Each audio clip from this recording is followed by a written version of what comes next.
Guys, कैसे हैं आप लोग। उम्मीद रखता हूँ कि आप सभी अच्छे होंगे। स्वागत है आपका केमिस्ट्री विद कल्पेश के साथ। ओके, इस वाले वीडियो में मैं आपको बताने वाला हूँ स्टेरो केमिस्ट्री के बारे में। आने वाले लेक्चर भी इसी पर होंगे। सो गाइस, स्टेरो केमिस्ट्री में हम क्या लिखते हैं जनरली, जो मॉलिक्यूल का स्ट्रक्चर फार्मूला और मॉलिक्यूलर फार्मूला सेम होता है, लेकिन उसकी 3D अरेंजमेंट अलग अलग होती है। ओके, स्टेरो केमिस्ट्री में जनरली बेसिक आपको बता दूं तो एक होता है स्ट्रक्चरल आइसोमर और सेकंड होता है stereo isomer. Okay, now structural में चार टाइप्स होते हैं।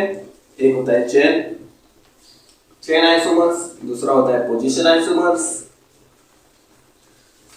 तीसरा होता है फंक्शनल आइसोमर्स और चौथा होता है मेटामरिज्म।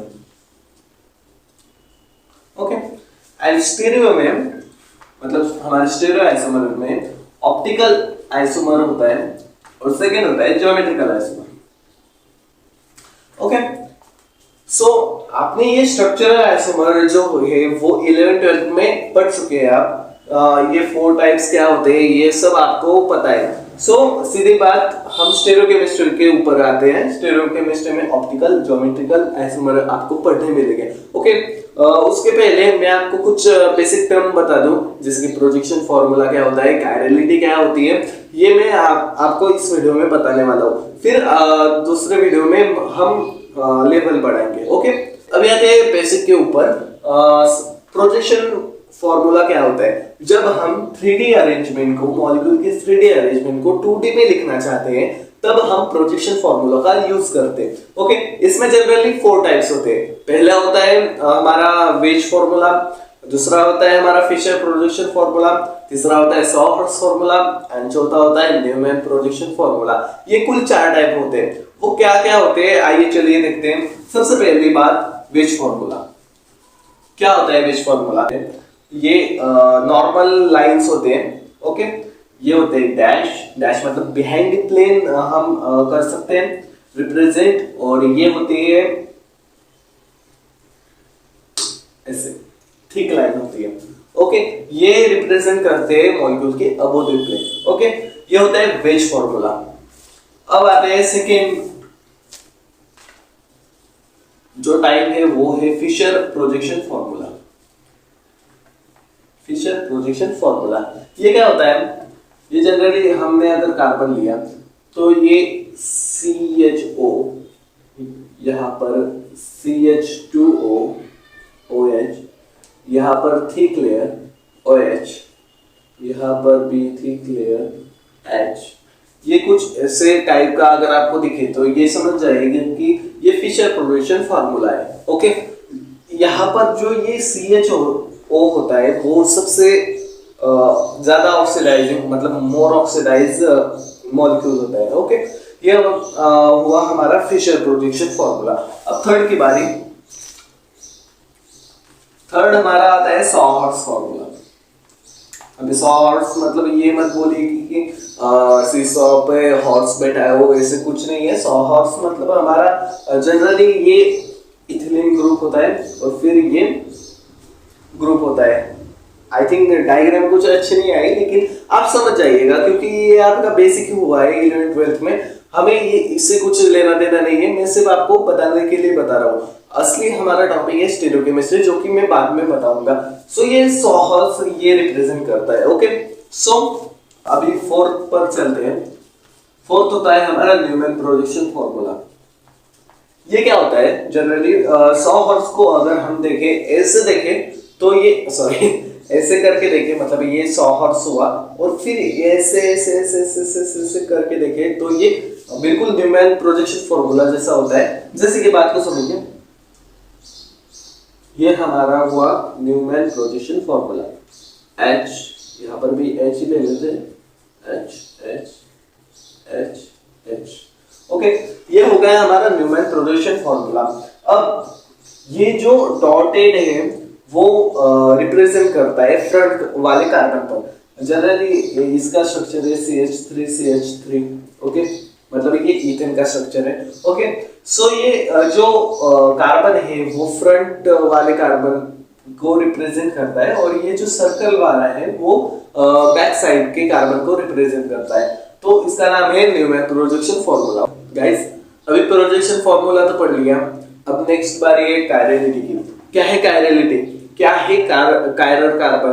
तो आइए चलिए देखते हैं। कायरल कार्बन जनरली क्या होते हैं, जो 4 टाइप्स के डिफरेंट ग्रुप होते हैं कार्बन के ऊपर, उसे हम कायरल कार्बन बोलते हैं। मतलब कुछ ऐसे आपने सी और डी, ये जो कार्बन के ऊपर 4 डिफरेंट ग्रुप है, इसको हम कायरल कार्बन बोलते हैं। ओके, और ये कार्बन के ऊपर ये स्टार रिप्रेजेंट करता है कि कार्बन कायरल एटम है। ओके, और इसका शेप जनरली देखने पर टेट्राहेड्रल जैसा है। तो ये हमारे रिप्रेजेंटेटिव दाता जो है वो van half and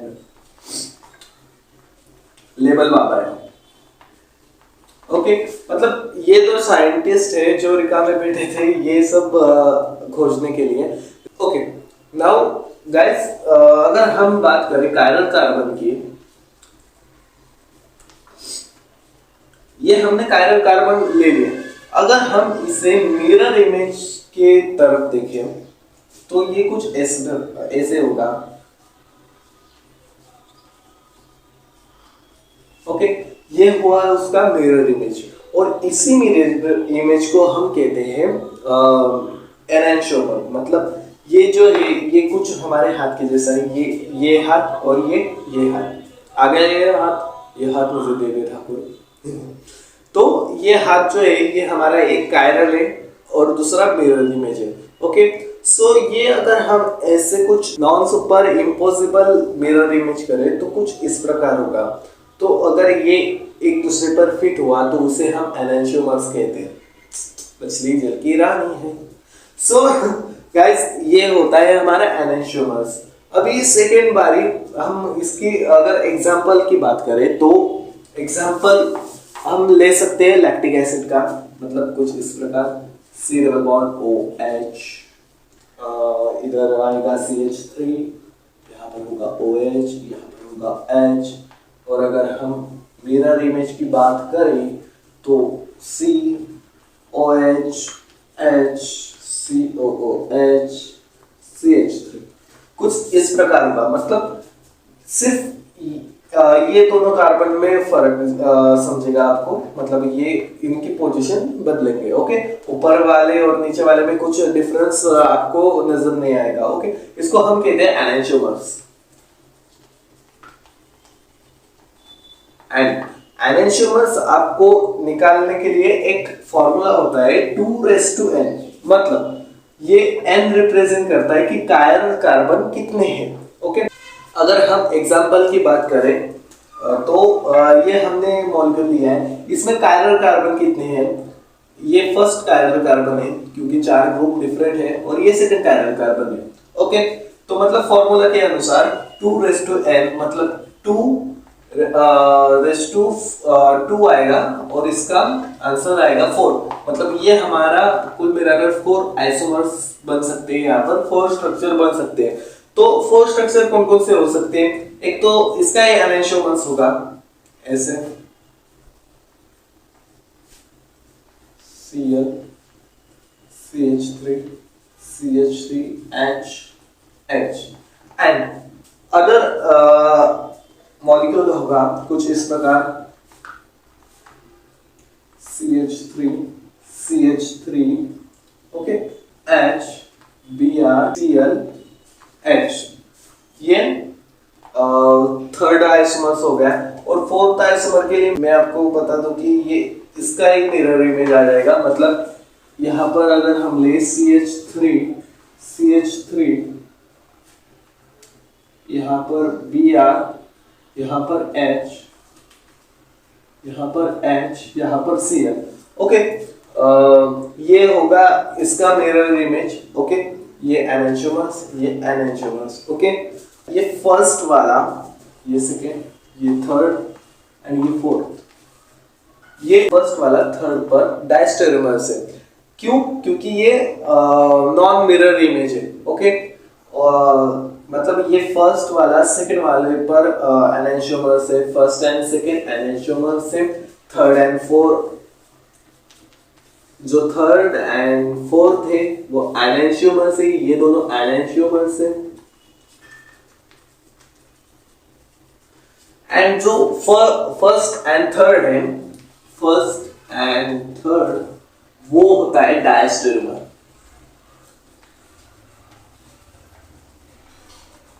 okay, simple concept है। आपने क्या पढ़ा, कायरलिटी क्या होती है, एनांशियोमर्स क्या होते हैं और डायस्टेरोमर्स क्या होते हैं। एनांशियोमर्स निकालने का ये फॉर्मूला होता है, मतलब एक मॉलिक्यूल जिसके कितने कायरल कार्बन है उसको 2n, मतलब हमारा आइसोमर्स निकलेगा। ओके, और डायस्टेरोमर्स कैसा होता है, नॉन मिरर इमेज होता है एक मॉलिक्यूल का। ओके।